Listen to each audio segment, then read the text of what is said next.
नमस्कार दगड़ियों। स्वागत है आप सभी का मेरे YouTube channel the Kumaoni banker में।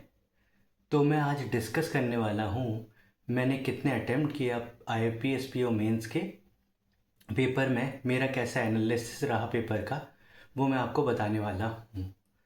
तो चलिए शुरू करते हैं। तो अगर मैं बात करूँ मेरे अटेम्प्ट्स की, तो पहला सेक्शन जो खुला था वो था रीजनिंग का, जिसमें सेक्शन ए जिसमें 2 मार्क्स के क्वेश्चन होते हैं उसमें मैंने 15 क्वेश्चंस करे, और सेक्शन बी जिसमें 1 मार्क्स के क्वेश्चंस थे उसमें मैंने 5 क्वेश्चन करे। अब कौन कौन से क्वेश्चंस मैंने करे वो मैं बता देता हूँ। रीजनिंग में एक पज़ल पहले आई थी जिसमें डेजिग्नेशन बेस्ड पज़ल थी, जिसमें 6 लोग थे, junior assistant, senior assistant manager वगैरह, जो कि अलग अलग सिटीज़ में रहते थे और वो अलग अलग स्पोर्ट्स लाइक करते थे। तो उसके अकॉर्डिंग उनको अरेंज करना था, डेजिग्नेशन के अकॉर्डिंग, और उनको ये सब अरेंज करना था। इसमें 5 क्वेश्चन आए थे, हर एक क्वेश्चन 2-2 मार्क्स का था। ईजीली डुएबल थी, 8 से 10 मिनट में बन जाती, और क्या कहते हैं, इससे हम 10 मार्क्स मिल सकते थे। फिर दूसरा जो 2 मार्क्स में क्वेश्चन था वो था डायरेक्शंस का। तो एक पॉइंट पी था जहाँ से क्या कहते हैं, 4 लोग जो हैं जिनके नाम के इनिशियल्स AEJ और N थे, वो क्या कहते हैं, मूव कर रहे थे इस पॉइंट पी से अकॉर्डिंग टू द कोड्स। तो कोड दे रखे थे, जैसे क्या कहते हैं, हर्ट्स अगर होता था तो नॉर्थ की तरफ मूव कर रहे थे, डायमंड में साउथ, ठीक है, और ऐसे ही कहते हैं वेस्ट और ईस्ट के लिए ये कोड्स दे रखे, स्पेड, ठीक है। अब क्या कहते हैं, आगे क्या था, जैसे अगर हमारा 6 हर्ट्स एन दे रखा था तो 6 मीटर की डिस्टेंस चल रहे थे और एन पॉइंट पे पहुंच रहे थे। और इनमें ऐसे ये था कि कोड्स जो दे रखे थे, पहले ए, मतलब पहले कोड के अनुसार ए मूव करेगा, दूसरे कोड के अनुसार ई मूव करेगा, तीसरे कोड के अनुसार जे मूव करेगा, चौथे कोड के अनुसार एन मूव करेगा, फिर पांचवें कोड जो था उसके अनुसार फिर से ए, फिर छठे कोड के अनुसार फिर से ई, फिर सातवें कोड के अनुसार फिर से जे, फिर आठवें कोड के अनुसार फिर से एन।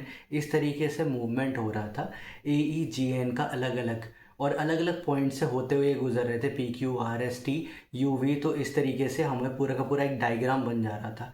उस डायग्राम से फिर हम लोग को 4 क्वेश्चंस मिले, 2-2 मार्क्स के। तो ये 8 नंबर का ये सवाल था। फिर तीसरी जो पजल आई थी उसमें ये था कि रो 1 में 4 लोग बैठे हैं साउथ फेसिंग और फेस कर रहे हैं रो 2 के उन पर्सन्स को जो नॉर्थ फेस कर रहे हैं। इस रो 2 में 8 पर्सन्स बैठे थे, जिसमें 4 नॉर्थ थे, 4 फेस कर रहे थे साउथ, और रो 3 के पर्सन नॉर्थ फेस कर रहे थे और फेस कर रहे थे रो 2 के साउथ फेसिंग पर्सन्स को। और फिर ये पजल बनानी थी हम लोग को according to the given conditions. ये भी डुएबल थी, अगर 10 से 12 मिनट में ये पजल भी हो ही सकती थी। फिर हमारा एक ये मिसलेनियस क्वेश्चन था, ठीक है, जिसमें मेरा आंसर प्रेज्ड है, काफ़ी लोगों का एक और बन रहा है पर मेरा यही बन रहा था, और उसमें थर्ड फ्रॉम द राइट पूछा था, उसका आंसर एस था, ठीक है। फिर 1 मार्क्स में भी डाटा सफिशिएंसी के क्वेश्चंस थे, कोडिंग डिकोडिंग के 5 क्वेश्चंस आए थे, ठीक है। इनपुट आउटपुट था एक जिसमें 5 क्वेश्चंस आए थे, और दूसरे 1 मार्क की पजल्स भी आई थी जो मैंने अटेम्प्ट नहीं करी। तो मैंने मेनली ये 2-2 मार्क्स के क्वेश्चन ही करे, उसमें 15 क्वेश्चन करे, और 5 मार्क्स के मैंने डाटा सफिशिएंसी वगैरह के 1-1 मार्क्स के क्वेश्चन करे थे। फिर GA की बात की जाए तो GA तो काफ़ी टीचरों ने ले ही लिया है अभी तक कि कैसे कैसे क्वेश्चन आए थे। तो मैंने सेक्शन ए में 6 क्वेश्चन करे, 2 मार्क्स ईच, और सेक्शन बी में 10 क्वेश्चंस करे, 1 मार्क ईच। इसमें काफ़ी कैलकुलेटेड गेसेस भी हैं, तो मेरे अनुसार मेरे 12 to 15 मार्क्स बन जाएंगे GA में। अगर मैं इंग्लिश की बात करूं तो इंग्लिश में मैंने 4 क्वेश्चंस करे हैं सेक्शन ए से, जो कि 2-2 मार्क्स के थे। इसमें कुछ 2 क्वेश्चंस तो ऐसे थे कि थीम बेस्ड क्वेश्चंस थे, मतलब क्या कहते हैं, 5 सेंटेंसेस दे रखे थे, 5 स्टेटमेंट्स दिए थे, जिसमें से क्या कहते हैं हम लोग को बताना था कि कौन सा वाला जो स्टेटमेंट है वो और सारों की थीम से मैच नहीं कर रहा है। तो 2 क्वेश्चंस वो वाले थे। 2 क्वेश्चंस जो थे वो कुछ ऐसे थे कि 3 सेंटेंसेस ऊपर दे रखे थे, 3 सेंटेंसेस, उनको जोड़ के एक नीचे जो स्टेटमेंट्स थे 5, उनको जोड़ के, उन 3 सेंटेंसेस को जोड़ के कौन सा स्टेटमेंट बन सकता था बिना उन स्टेटमेंट्स को, मतलब उन सेंटेंसेस को चेंज करे हुए, वो स्टेटमेंट जो है वो बिल्कुल सेम मीनिंग दे, ऐसे करके 3 मतलब ऐसा एक स्टेटमेंट ढूंढना था जो क्या कहते हैं इन 3 सेंटेंसेस को जोड़ के सेम वही उससे हम लोग इन्फर कर पाए। तो ऐसे करके 2 क्वेश्चंस थे और एक और क्वेश्चन था जो मैंने नहीं किया। फिर सेक्शन बी में 24 क्वेश्चंस थे जिसमें 2 आरसी आए थे और भी क्लोज टेस्ट आया था, एक क्लोज टेस्ट भी आया था और फिर मैच द कॉलम में आए थे जिसमें हम लोग को क्या कहते हैं फ्रेजेस को चेंज करना था। ठीक है, तो इस तरीके से क्वेश्चंस इंग्लिश में आए थे। तो मैंने इंग्लिश में 32 मार्क्स का अटेम्प्ट किया। फिर मैं क्वांट की बात करूँ तो सेक्शन ए जिसमें 2 मार्क्स के क्वेश्चन थे उसमें मैंने 11 क्वेश्चंस करे। सेक्शन बी में मैंने जिसमें 1 मार्क के क्वेश्चन से 2 क्वेश्चंस करे। तो इस तरीके से टोटल 24 मार्क्स का मैंने क्वांट में अटेम्प्ट किया। क्वांट में हमारा जो क्वेश्चन आया था वो था क्या कहते हैं पाई चार्ट के अंदर एक पाई चार्ट। तो 108 degree, 100.8 degree, x degree, y degree ऐसे करके एक बना हुआ था जिसमें प्राइवेट और पब्लिक सेक्टर से रिलेटेड कुछ था। तो प्राइवेट बाई टोटल हमको दे रखा था क्वार्टर, अलग अलग क्वार्टर में 35%, 3p%, 50%, p%। थोड़ा टाइम टेकिंग था ये क्वेश्चन बट डुएबल था, किया जा सकता था। तो मैंने ये करा। फिर सीरीज़ आई थी थोड़ी एलजेब्रा बेस्ड, एलजेब्रा को सॉल्व करके सीरीज़ को सॉल्व करना था।